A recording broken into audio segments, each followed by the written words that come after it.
오늘은 마태복음 5장 5절에서 12절 말씀을 가지고 예수께서 입을 열어 가르쳐 이르시되 라는 제목으로 같이 은혜 나누기를 원합니다.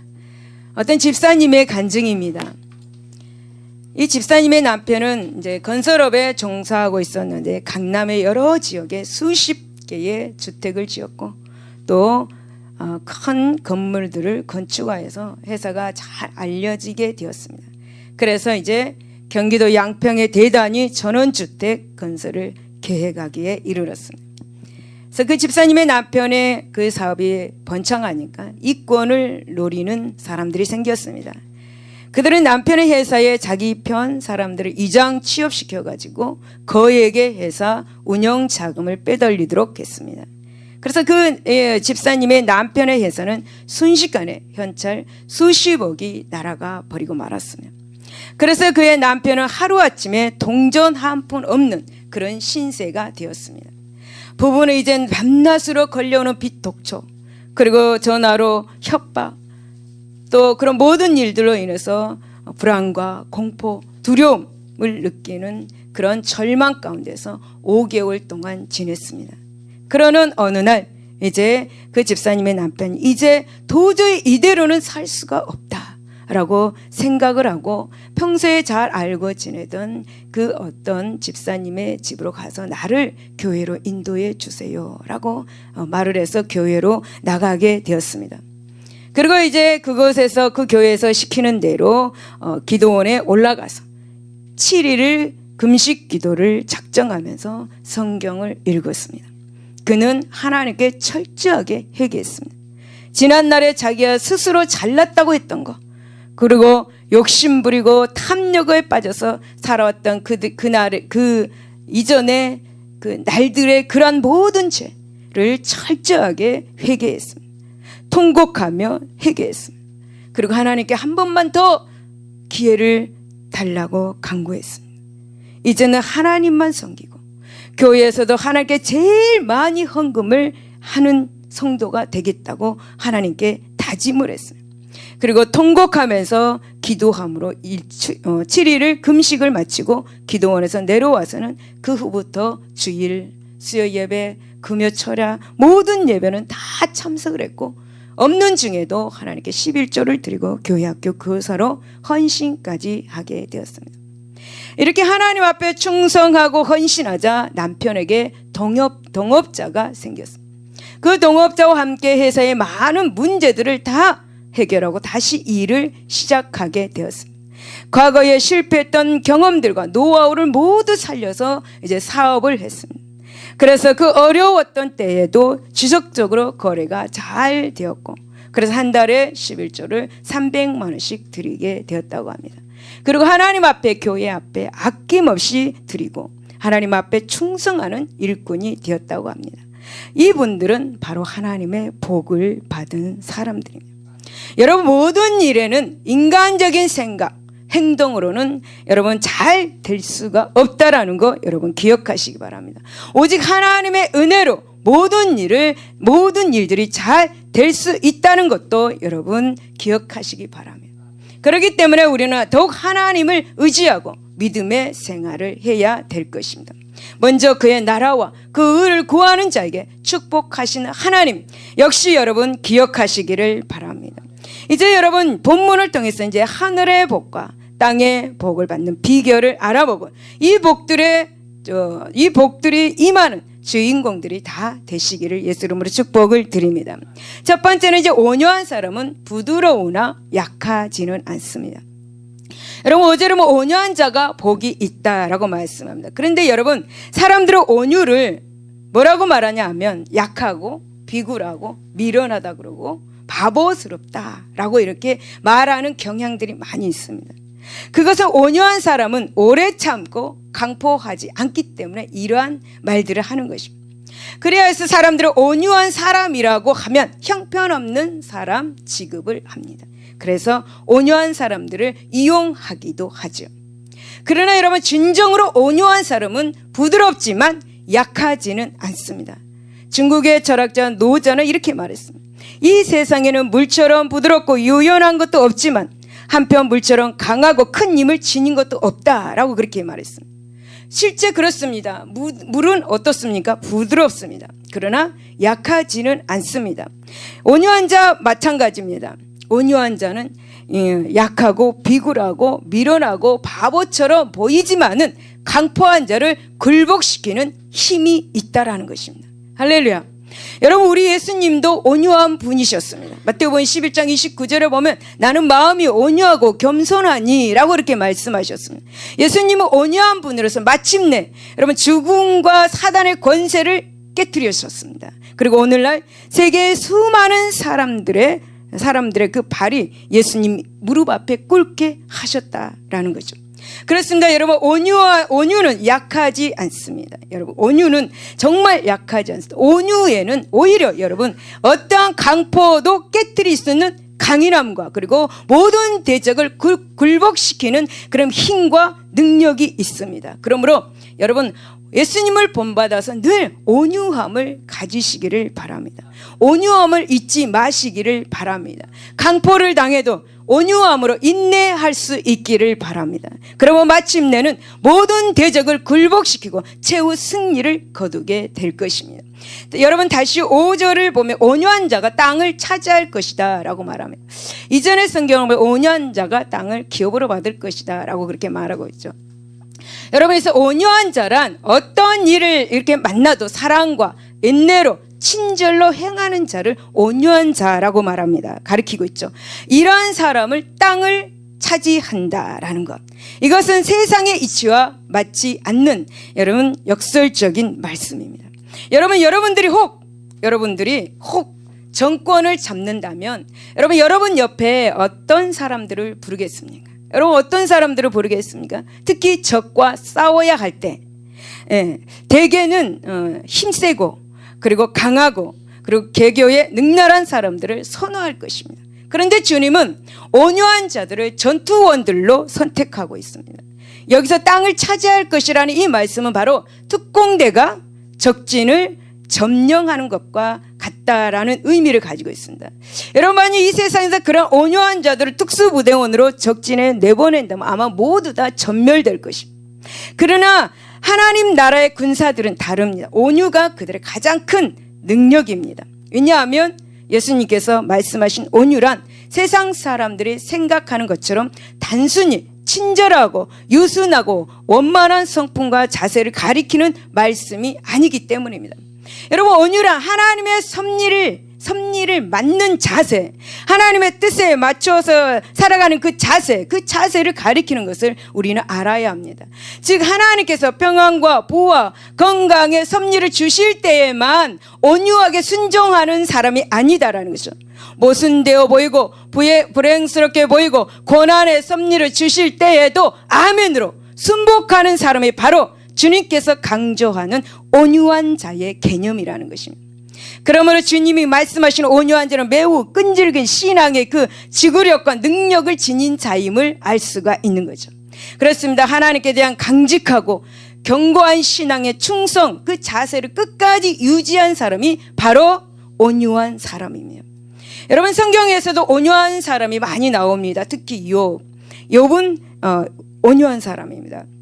욥은 엄청난 고난과 불행이 자신에게 그렇게 닥쳤어도 변함없이 하나님의 섭리를 존중하고 그리고 하나님을 찬양한 사람입니다. 또 아브라함 어떻습니까? 하나님께서 고향 친척 아비 집을 떠나라고 말씀하셨을 때 그는 단번에 즉각 순종했습니다. 다윗 어떻습니까? 기름 부음을 받으니 오랫동안 사울에게 시달리면서도 그 본분을 지키는 사람이 바로 다윗이었습니다. 바울은 죄인의 몸이라도 하나님이 가라는 그 로마의 끝까지 그렇게 가는 사람이었습니다. 바로 순종하는 사람. 여러분 이런 사람이 곧 진정한 의미의 온유한 사람입니다. 그리고 이런 신앙을 지닌 사람들만이 결국 대적들을 물리치고 승리자들이 될 수 있습니다. 사랑하는 여러분, 이스라엘 민족이 무엇 때문에 로마에 짓밟히고 패망당해서 전 세계로 그렇게 흩어진 줄을 아십니까? 여러분, 온유 대신에 무력으로 로마에 맞섰기 때문입니다. 예수 대신 무력과 바라바를 선호하고 그 방식으로 투쟁한 결과입니다. 그래서 그들은 주 70년경에 수백만 명이 살육당하고 성전도 도리에 돌 하나 남지 않고 폐허가 되고 말았다라는 거죠. 사랑하는 여러분, 우리 주변에는 정말 천성적으로 성품이 온유하고 친절한 사람들이 많이 있습니다. 그러나 여러분, 그들 중에는 하나님의 섭리에 대해서는 아주 지독하게 완고한 사람들도 있다라는 것입니다. 여러분, 조금만 시험이 와도 또 불이익이나 불리한 섭리에 대해서 조금 더 참지 못하고 하나님을 원망하는 사람이 있습니다. 그리고 또 하나님을 원망하면서 떠나는 사람들도 많이 있습니다. 이런 자세는 진정한 온유의 자세가 아닙니다. 여러분, 어떤 불행이 자신에게 닥쳐도 모든 것을 연합하여서 선을 이루시는 하나님의 섭리를 굳게 믿고 하나님만을 바라보는 사람, 그 사람이 바로 온유한 사람입니다. 사랑하는 여러분 주님처럼 자기 십자가를 끝까지 지고 이웃에게 선과 덕을 베푸는 그런 성도가 결국 신앙의 승리자, 또 인생의 승리자가 되는 것을 여러분 믿을 수 있기를 예수 이름으로 축복을 드립니다. 두 번째 본 소유보다는 하나님의 의를 이렇게 추구하는 성도가 만족한 삶을 살 수가 있습니다. 6절에 보면 예수님께서 의에 주르고 목마른 자는 복이 있나니 저희가 배부를 것이요 라고 이렇게 말씀하고 있습니다. 여기서 여러분, 주리고 목말라 하는 것, 그것은 바로 갈급히 한다라는 것이죠. 그리고 여기서 이제 우리가 배부르는 것, 어떤 생각이 드십니까? 배부른 것, 만족한 것을, 만족한 상태를 의미하고 있습니다. 그러므로 이제 지금 이 본절의 말씀은 바로 하나님의 의에 대해서 갈급해하는 사람이 만족한 삶을 살 수 있다라는 것을 가르쳐주고 있습니다. 성도 여러분, 세상 사람들은 아니 모든 사람들은 예인의 사랑에 목말라 합니다. 그리고 여러분, 물질을 얻는데 온갖 노력을 하고서 세상의 영광과 영예를 소유하고자 모든 것을 희생하는 사람들이 많이 있습니다. 그러나 눈에 보이지는 않지만 세상에서 가장 귀한 하나님이 인정하시는 의를 자기 것으로 삼고 애쓰는 사람들은 적은 것 같습니다. 말로는 진리, 말로는 선, 말로는 하나님의 의를 사랑한다고 하면서도 그 삶의 내용은 그것들과는 전혀 무관하게 지내는 그런 사람들이 많이 있습니다. 그것이 바로 인간들의 실상입니다. 그러기에 여러분, 소유만 추구하고 의를 하나님 앞에 인정받으려는 사람들을 찾아보기가 너무나 힘듭니다. 그래서 그 결과 구원받은 성도들이 불신자에 비해서 그 수가 비교할 수 없이 작은 모습들을 보게 됩니다. 그러나 사랑하는 여러분, 성경을 보면은 신앙의 인물들은 세상의 소유보다 하나님의 의를 추구하는 삶을 산 것을 볼 수가 있죠. 그것이 바로 특성이죠. 보편적인 특성. 모세는 바로 공주의 아들이라는 특권을, 그 호화로운 부와 길을 누리는 그 특권을 포기하고 여러분 고난받는 하나님의 백성 편에 섰습니다. 그러니까 모세는 하나님의 의를 추구했다라는 거죠. 다윗 어떻습니까? 다윗도 사울에게 고난당할 때 그를 죽일 기회를 2번이나 있었는데도 불구하고 사울을 왕으로 세우신 그 하나님의 섭리를 존중하면서 사울을 살려보냈습니다.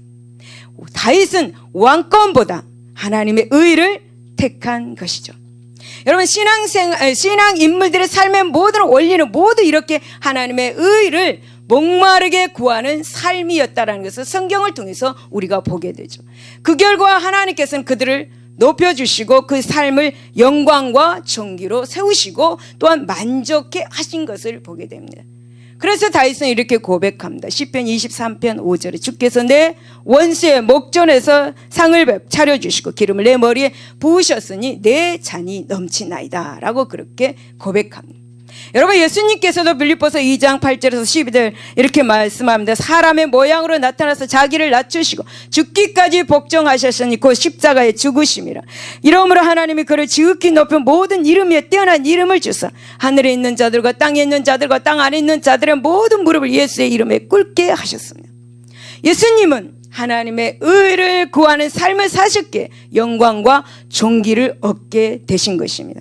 사랑하는 여러분, 지혜로운 사람은 여러분 어떤지 아십니까? 우선 일시적인 그 소유보다 의를 추구합니다. 그러면 다른 것들은 자연히 따라오기 때문입니다. 그래서 여러분, 예수님은 우리에게 분명하게 말씀하십니다. 마태복음 6장 33절에 보면 너희는 먼저 그의 나라와 그 의를 구하라. 그리하면 이 모든 것을 너에게 더하시리라 라고 말씀하고 있습니다. 그러므로 성도 여러분, 하나님의 의를 구하고 그를 위해 여러분의 모든 것을 한번 희생해 보십시오. 그러면은 시편 145편 19절에 그는 자기를 경외하는 자들의 소원을 들어주시고 이루어주시고 또 그들의 부르짖음을 들으사 구원하시도다 라고 이렇게 말씀합니다. 사랑하는 여러분, 수많은 신앙의 선배들과 같이 진정 만족한 삶을 살고 싶다면 그 나라와 그 의를 먼저 구할 수 있기를 예수 이름으로 축복을 드립니다. 여러분, 세 번째는 자기를 이웃에게 확대할 때 하나님의 은혜가 넘치는 모습을 보게 되는데요. 7절에 보면 그게 정확하게 나와 있습니다. 7절에 보면 긍휼히 여기는 자는 복이 있나니 그들이 긍휼히 여김을 받을 것이라고 그렇게 말씀하셨습니다. 여기서 여러분, 긍휼히 여긴다라는 말은 타인의 처지를 내 처지처럼 여기고 도와준다. 도와주는 그런 덕을 가리키고 있습니다. 타인의 처지를 내 처지처럼 도와주는 것. 즉 이제 죄인으로 취급받는 사람들이라 할지라도 그 처지를 이해하고 용서하면서 선하게 대해주는 그런 넓은 마음의 자세를 가지고 행하는 그 사람이 바로 예수님은 복이 있다라고 말씀하시는 것입니다. 여러분, 예수님 그 당시에는 율법과 종교 지도자들의 배타적인 그런 신앙관을 배운 유대인들에게는 타인에 대한 용서와 관용이라는 개념이 너무 작았습니다. 그래서 그들은 마태복음 5장 38절에 보면 또 눈은 눈으로 이는 이로 갚으리라 하였다는 것, 이것이 바로 하나님의 뜻인 줄 알고 조금도 긍휼을 베풀지 않았습니다. 그리고 여러분, 그들은 죄 지은 자를 요한복음 8장 3절에서 7절에 보면 율법대로 돌로 쳐 죽이자라고 했습니다. 여러분, 그들은 남이야 어떻든 오직 자기 자신만 경건한 자로 하나님 앞에 서려는 이기적인 신앙의식으로 가득 차 있었습니다. 선민사회가 하나님이 원하시는 인내와 자비는 사라지고 이제 무섭게 정죄와 비판과 배타주의 종교 풍조에 갇힌 것이죠. 그러기에 예수님께서는 마태복음 6장에서 타인에 대한 용서와 긍휼을 굉장하게 강조하고 있다라는 것이죠. 여러분, 긍휼을 현대 개념으로 말한다면 자기 확대입니다. 그래서 즉 자신을 타인에게까지 확대시키는 결단. 그래서 이제 자신의 마음문을 열고 타인의 처지를 받아들이고 그 단점까지 이해하고 용서하고 친절하게 돕는 것이 곧 긍휼의 사회적 개념입니다. 이 자기 확대의 덕은 곧 죄인들에 대한 예수 그리스도의 구원의 은혜의 기반입니다.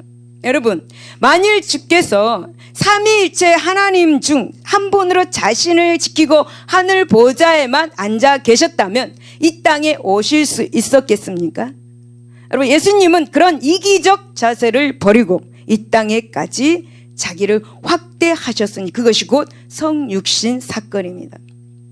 그분은 죄인된 우리에게까지 그 긍휼의 손길을 뻗치셨습니다. 우리를 이해하시고 우리 처지가 되시고 우리를 구원해 주셨습니다. 이 예수 그리스도의 구속 사역이 곧 긍휼입니다. 긍휼, 자기 확대.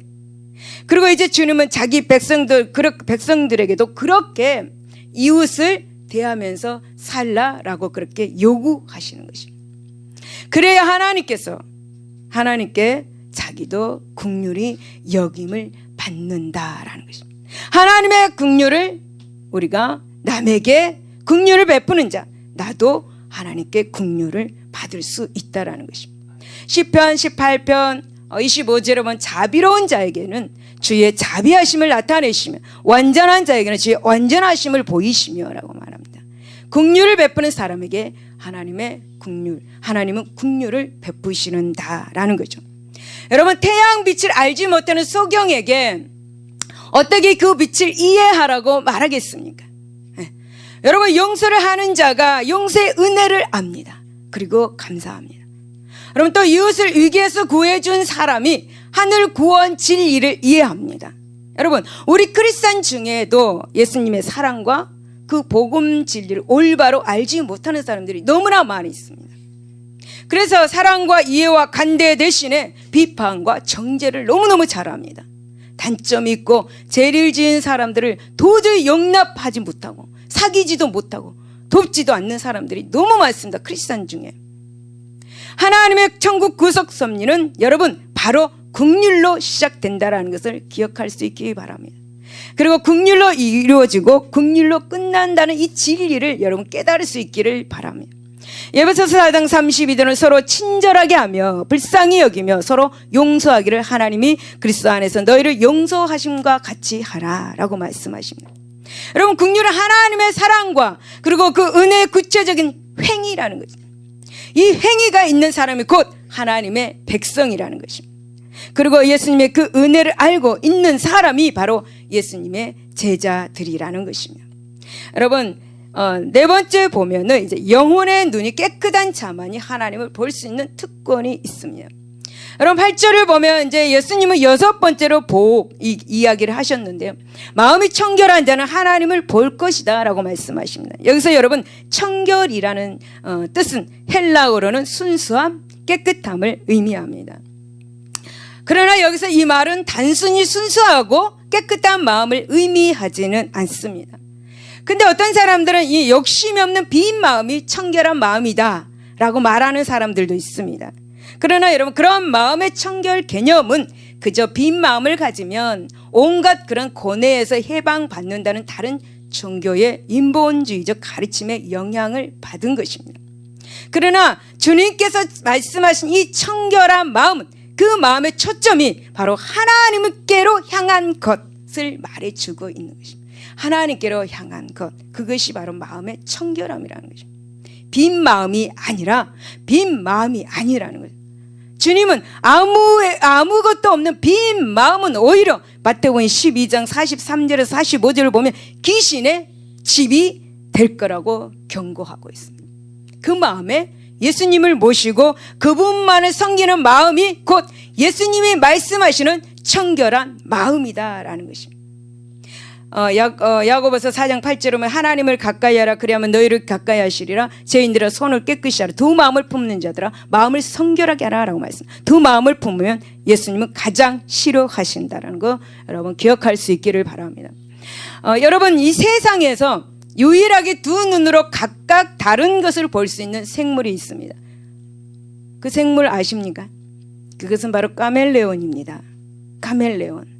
이 카멜레온은 그 색만 다양한 것이 아니라 눈의 그 초점도 다양하다고 합니다. 한 눈으로 높은 곳에 먹이를 보고 그리고 또 다른 눈으로 한 눈으로는 물에 뜬 곤충을 본다고 합니다. 여러분 하나님께서 우리에게 두 눈을 주셨습니다. 한 두 눈을 주셨습니다. 하나님께서 우리에게 두 눈을 주신 이유가 있습니다. 그 이유는 뭐냐면 한 물체를 정확한 입체감을 느끼면서 보도록 하신 것입니다. 보도록 주신 것입니다. 하나님은 결코 이것저것 보도록 따로 두 눈을 주신 것이 아니라는 거죠. 그럼에도 불구하고 세상 사람들은 다초점식 생활을 하고 있습니다. 다초점 아십니까? 알아요? 다초점 안경 아십니까? 앞에 안 보이는 거 보게, 크게 보게, 멀리 안 보이는 거 크게 보이게 이렇게 만드는 게 다초점이에요. 세상 사람들은 이 두 눈을 하나님만 바라보지 않고 다초점 여러 가지를 보고 산다라는 거죠. 이런 사람의 마음의 눈 상태는 골로새서 3장 1절에서 6절을 보니까 더러운 죄와 탐심에 물든 상태라고 말하고 있습니다. 즉 한 눈으로는 하나님을 보고자 하면서도 또 한 눈으로는 불의와 물질과 우상을 바라보고 있다라는 거죠. 그런데 우리 하나님은 시편 18편 26절에 보면 깨끗한 자에게는 주의 깨끗함을 보이시며 사악한 자에게는 주의 거스름심을 보이시는 분이시라는 사실 기억할 수 있기 바랍니다. 여러분 예수님은 그 당시에 종교 지도자들 그런 양면적 마음을 가지고 있었습니다. 곧 하나님과 재물을 동시에 얻고자 하는 그런 마음. 마태복음 6장 24절에 한 사람이 두 주인을 섬기지 못할 것이니 혹은 이를 미워하고 저를 사랑하거나 혹 이를 중히 여기고 저를 경히 여김이라 너희가 하나님과 재물을 겸하여 섬기지 못하느니라 라고 말씀해요. 그러다 보니까 이제 각종 불의와 결탁하게 되고 자신들의 그 종교 기득권을 지키고자 예수 그리스도 메시아이신 예수 그리스도까지 로마 총독에게 내어주게 된 것입니다. 사랑하는 여러분, 이 두 마음의 초점을 붓는 사람은 하나님께서 예수님께서 하나님을 볼 수가 없습니다. 두 마음을 품었던 가룟 유다 어떻습니까? 주님의 부활하심을 보지 못하고 죽었습니다. 오직 한 마음으로 예수님을 쫓는 그 사도들만이 예수님께서 하나님이심을 똑똑하게 확인할 수 있었습니다. 성도 여러분, 예수님은 당신만을 삶의 신앙과 생명으로 삼고 바라보는 사람에게만 그 본 모습을 보여주시는 분이십니다. 두 마음을 품고 있는데 하나님의 음성을 어떻게 듣겠습니까? 두 마음을 품고 있는데 여러분 어떻게 하나님의 말씀을 깨닫게 되겠습니까? 여러분, 하나님께서 예수님을 하나님이라고 믿는 사람, 그 사람이 바로 하나님의 본 모습을 볼 수가 있다. 또 당신을 통하여서 하나님 아버지 면전에 서게 만들어 주시는 분, 예수 그리스도이심을 믿을 수 있기를 바랍니다. 여러분, 어느 왕이든 여러분 어떤 권력자든지 여러분 두 마음을 품는 신하를 계속 용납하는 사람들은 없습니다. 그렇죠? 주님도 마찬가지입니다. 세상을 바라보고 주님도 바라보는 다초점식 신앙인을 용납지 않으시는 분이십니다. 그러므로 사랑하는 여러분, 오직 주님께만 우리 마음의 눈을 고정시켜 달라고 날마다 기도할 수 있기를 예수 이름으로 축원을 드립니다. 다섯 번째, 화평케 하는 것은 예수님의 남은 사역을 계승하는 것입니다. 구절에 보면 화평케 하는 자는 하나님의 아들이라 이끌음을 받게 될 것이라고 말씀합니다. 우리가 하나님의 아들로 불린다는 것은 참으로 큰 복 중의 복입니다. 예수님은 화평케 하는 자가 이러한 복을 받을 것이다 라고 말씀하고 있죠. 그렇다면 여러분, 화평케 하는 자가 이렇게 복된 이유가 무엇인가? 그것은 화평케 하는 일이 바로 예수 그리스도의 사역의 중심이기 때문입니다. 여러분, 골로새서 1장 20절은 그의 십자가의 피로 화평을 이루사 만물 곧 땅에 있는 것들이나 하늘에 있는 것들이 그로 말미암아 자기와 화목하게 되기를 기뻐하심이라 라고 말씀합니다.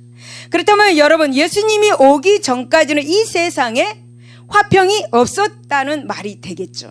그렇습니다. 예수님께서 이 세상에 오시기 전까지는 이 땅에 화평이 없었습니다. 물론 하나님께서 이 세상을 창조하실 때만 해도 이 세상은 평화로웠습니다. 하나님과 인간들의 그런 친밀한 교제를 나누었습니다. 인간들이 벗었으나 부끄러워하지 않을 만큼 그렇게 화목했습니다. 그러나 여러분, 인간의 범죄는 그 모든 화평한 상태를 일시에 깨뜨리고 말았습니다. 친밀했던 하나님과 인간의 관계는 단절되었습니다. 그리고 범죄한 인간들 위에 하나님의 저주가 임했습니다. 그래야여서 이제 인간의 내적 평화도 사라지고 말았죠. 또한 인간의 범죄는 인간 관계에서도 갈등을 일으켜서 서로 싸우고 헐뜯게 만들었다는 거죠. 오늘날 이 땅에 존재하는 모든 갈등과 분쟁은 다 인간의 범죄의 결과입니다. 그러나 하나님께서는 결코 이러한 상태가 지속되기를 원치 않으셨습니다. 이러한 상태는 하나님이 원하시는 상태가 결코 아니었습니다. 고린도전서 14장 33절 하나님은 무질서의 하나님이 아니시오 오직 화평의 하나님이시다 라고 그렇게 말씀하십니다. 그래서 하나님께서는 다시 화평케 되는 방법을 생각하시다가 바로 당신의 독생자 무죄하신 예수 그리스도를 죄인을 대신해서 죽게 하셨습니다. 그리고 죄의 문제를 해결하였습니다. 그래야여서 이제 예수님께서는 인간의 육신을 입고 이 땅에 오시고 죄인들을 대신하여 십자가에서 피 흘려 죽으셨습니다.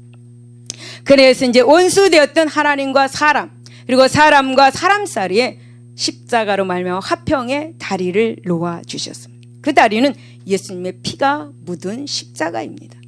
오늘날 우리가 하나님과 화평을 이루고 그로 인해서 구원의 소망을 가질 수 있게 된 것은 다 그러한 하나님의 예수님의 그 십자가의 희생을 통한 화평케 하시는 사역의 결과였다라는 거죠. 그러므로 우리 또한 예수님을 본받아서 이 땅에서 화평케 하는 사역을 해야 될 것입니다. 그 사역을 감당해야 될 것입니다. 사랑하는 여러분, 히브리서 12장 14절 모든 사람과 더불어 화평과 거룩함을 따르라. 이것이 없이는 아무도 주를 보지 못하리라 라고 말씀합니다. 특별히 하나님께서는 고린도후서 5장 18절에서 우리에게 화목케 하는 직책을 주셨습니다. 따라서 화평케 하는 것은 우리의 선택이 아니고 의무 사항이라는 거죠. 우리의 선택이 아니고, 화평케 하는 건 우리의 선택이 아니고 의무 사항입니다. 시편 34편 14절에 보면 악을 버리고 선을 행하며 화평을 찾아 따를지어다 라고 말씀하십니다. 그렇다면 우리가 이 직책을 어떻게 수행할 수 있을까? 바로 예수 그리스도의 화평의 복음을 전하고 다툼이 있는 곳에 평화를 심는 것입니다. 여러분, 물론 이것은 정말 결코 쉬운 일이 아닙니다. 예수 그리스도의 복음을 전하면서 다툼이 있는 곳에 평화를 심는다는 거, 철저한 자기를 부인하는 희생을 통해서만 그것이 가능합니다. 그러나 이 일은 쉽지 않기에 그만큼 더 귀하다는, 여러분, 누구나 다 한다라면 귀한 것이 아닙니다. 다 하지 못하기 때문에 정말 귀한 것입니다. 여러분, 다이아몬드가 왜 귀합니까? 다이아몬드 왜 귀하다고 생각하십니까? 모든 사람들이 가지지 못하기 때문에 귀한 것이에요. 모든 사람이 가지지 못, 모든 사람이 다 가지면 귀한 것이 아니겠죠. 다이아몬드가 귀한 것은 모든 사람이 다 가지지 못하기 때문에. 그러면 하나님을 위해서 자기를 부인하고 희생하는 것은 참으로 귀하고 복된 것입니다. 그만큼 어렵다는 거죠. 하나님이 이러한 사람들을 기뻐하신다. 믿을 수 있기를 바랍니다. 하나님께서는 자신을 희생하여서 이 땅에 화평을 심기 위해서 오신 예수님께서 공생애를 시작하기 위해서 이렇게 세례를 받으셨습니다. 그래서 마태복음 3장 17절에 보면 이는 내 사랑하는 아들이요 내 기뻐하는 자라 라고 말씀해 주셨습니다. 하나님은. 그리고 기뻐하셨습니다. 여러분, 우리가 예수님의 그 남은 사역, 그 예수님의 그 남은 사역을 계승하여서 화평케 하는 그 직분을 감당할 때, 여러분, 하나님이 아들을 보고 기뻐한 것처럼 여러분, 우리 동일하게 우리를 보고 그 모습을 보고 기뻐하실 것입니다. 그러므로 사랑하는 여러분, 화평케 하는 이 직분을 잘 감당합시다. 억울해도 힘들어도 고통스러워도 여러분, 화평케 하는 사역을 감당할 수 있기를 바랍니다. 그래야 할 때 하나님의 아들이라 일컬음을 받는 복을 받게 되는 것입니다. 여섯 번째는 의를 위해 핍박받는 일은 제자와 천국 시민권을 얻는 수요식입니다. 10절에서 12절은 팔복의 여덟 번째 복에 대한 말씀과 팔복의 결론적인 말씀입니다. 즉 예수님의 제자될 자의 기준의 결론인 동시에 그 특권도 약속하신 말씀인 것이죠. 예수님은 여기서 의를 위하여 10절에 그리고 나를 위하여 11절에 핍박을 당하는 자는 복이 있다라고 이렇게 말씀하고 있습니다. 여러분, 의를 이해한다, 그리고 여기서 주님을 이해한다 이 말은 같은 동일한 말입니다. 결국 예수님도 믿고 그분을 섬기고 온갖 모진 고난과 죽음까지도 감수할 수 있는 사람이 곧 예수님의 제자 자격을 얻을 것이라는 거죠.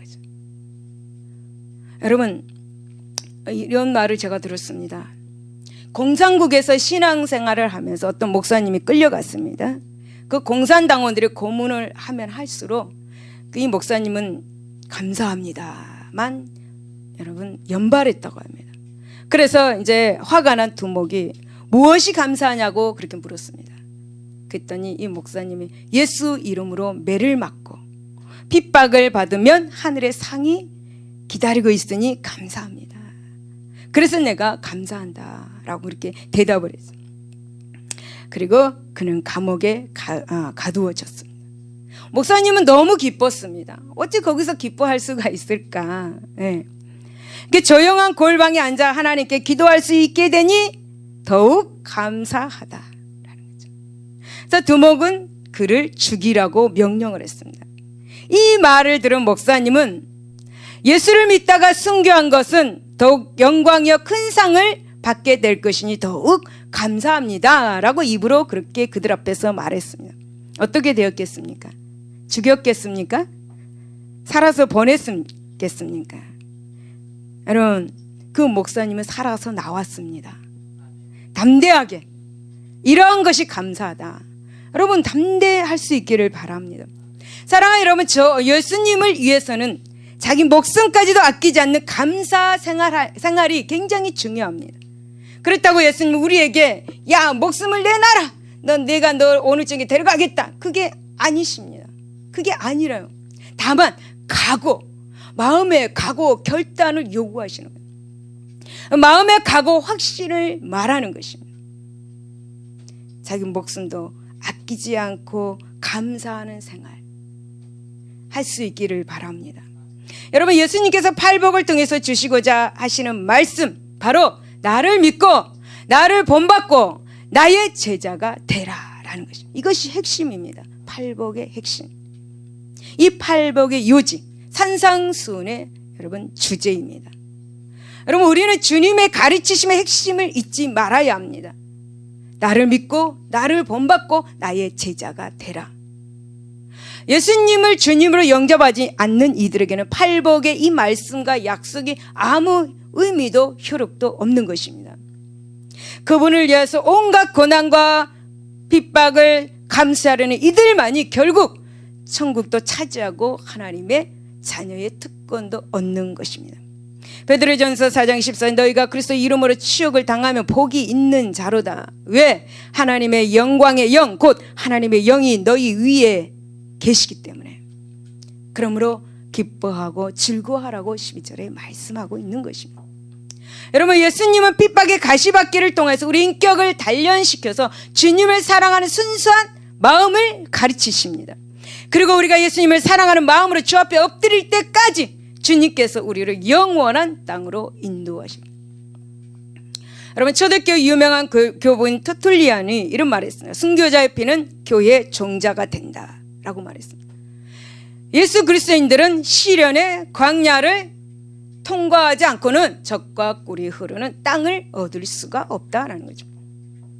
하나님의 나라에 들어가려면 예수님을 위해서 많은 환난을 겪어야 한다라는 거죠. 디모데후서 3장 12절 무릇 그리스도 예수 안에서 경건하게 살고자 하는 자는 박해를 받으리라. 경건하게 살고자 하는 사람은 박해를 받는 것입니다. 바울은 로마에서 칼에 목이 떨어지면서도 예수의 이름을 부르면서 죽었습니다. 사도 요한 100살까지 온갖 시련을 겪다가 죽어간 살아있는 순교자입니다. 여러분, 핍박과 환난은 우리에게 유익한 복을 가져다 주는 것임을 기억할 수 있기 바랍니다. 그렇다면 여러분, 우리가 그리스도인이라는 이유만으로 이 세상에서 핍박받는 일, 그리고 환난 당하는 일, 하나님의 의를 이루다가 당하는 수모는 곧 우리가 정말 예수님의 제자라는 증거인 것을 믿을 수 있기 바랍니다. 하나님의 천국 시민권을 얻는 사람이라는 확인서가 되는 것입니다. 그래서 얼마나 기쁜 것입니까? 아, 나는 정말 구원받았구나. 내가 정말 천국에 가는구나. 얼마나 기쁜 것입니까? 그렇습니다. 무디 목사님은 이렇게 말했습니다. 잘 들어주시기 바랍니다. 사단은 익지 않는 열매의 나무는 흔들지 않는다. 사단은 익지 않는 열매의 나무는 흔들지 않는다라고 말했습니다. 여러분, 사단은 익지 않는 신앙인은 그냥 내버려 둡니다. 어차피 이런 사람은 천국에 들어가지 못하기 때문이죠. 그들의 생각에. 사단은 그들을 건들지 않습니다. 익지 않는 신앙을 가진 사람은 그들은 건들지 않습니다. 여러분, 하나님의 의를 구하는 사람, 곧 성숙한 신앙인을 마귀는 자꾸 흔드는 것입니다. 우리가 예수님의 이름과 그 일로 인해서 핍박당하는 것은 세상과 사단이 우리를 예수님께 속한 자로 인식하는 것입니다. 얼마나 기쁜 것입니까? 또 하나님께서 천국 시민과 그 사역자로 합당히 여기신다는 확인의 의미인 것입니다. 그러면 사랑하는 여러분, 우리 자신이 천국 백성으로 보장받았다는 것 참으로 기쁜 일일 것입니다. 사랑하는 여러분, 우리 중에 지금 예수님의 이름과 그 말씀 때문에 핍박과 수모와 괴로움과 손해를 당하는 성도가 있습니까? 기뻐할 수 있기를 바랍니다. 즐거워할 수 있기를 바랍니다. 여러분, 우리는 하나님께로부터 하나님께서 난 자녀, 우리는 그분의 백성입니다. 그렇게 충성된 종으로 인정서를 받는 복된 우리 모두가 되는 것입니다. 그러므로 여러분, 어떤 환난과 핍박이 올지라도 여러분 참고 인내하셔서 승리하고, 또 그것이 바로 하나님의 일꾼됨을 인정받는 복이다라는 것을 기억하고 승리할 수 있기를 예수 이름으로 축복을 드립니다. 결론입니다. 극작가 오스카 와일드는 이렇게 말합니다. 인간의 행복은 그 소유보다 그 사람 인격 됨됨이에 달려있다라고 말합니다. 인간의 행복, 뭘 가지고 있는 것보다 그 사람의 인격 됨됨이에 달려있다는 거죠. 예수님께서 당신 나라 백성과 제자로 삼을 자의 기준이 바로 이것입니다. 그 사람의 그 심령의 됨됨이, 그 사람의 그 심령의 됨됨이를 기준 삼으시고 그 됨됨이가 또 천국 특권을 누릴 조건도 된다고 하신 것입니다. 여러분, 우리는 팔복 이 본문을 이제 세속적 그런 복받는 그런 비결로 보는 눈에서 돌이켜서 이제 하나님의 사람 되는 조건과 기준이라는 시각으로 보아야 하겠습니다. 예수님의 마음을 닮고 그분의 사역을 계승하고 그분을 위해서 목숨까지 바칠 수 있는 사람이 곧 예수님께서 인정하는 하나님의 백성, 그리고 하나님의 예수님의 제자라는 것, 천국 시민이라는 거 믿을 수 있기를 바랍니다. 그렇다면 여러분, 과연 저와 여러분은 이런 심령의 소유자인지 자신을 한번 점검해 볼 수 있기를 예수 이름으로 축원을 드립니다. 기도하겠습니다.